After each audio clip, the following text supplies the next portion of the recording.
তাফসীরের মধ্যে আছে ফেরাউন বলছে তার সৈন্য সামন্তকে আসিয়াকে জীবন্ত জবাই না করে এই অবস্থাতেই ছাগলের চামড়া গরুর চামড়া যেমন ছিল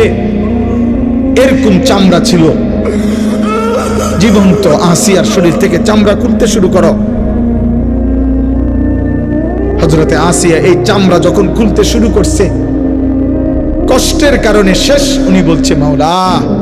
আমি বুঝছি মাওলা আমি আর বাঁচবো না, আমি শেষবারের মতো আপনার জন্য জান দিচ্ছি, আমার একটা আবদার রব,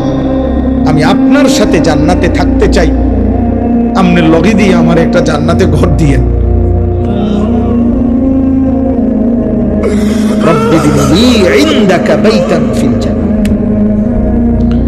আল্লাহ বলছে জিব্রাইল যাও না, আমার আসিয়ার জান্নাতের ঘর ওর চোখের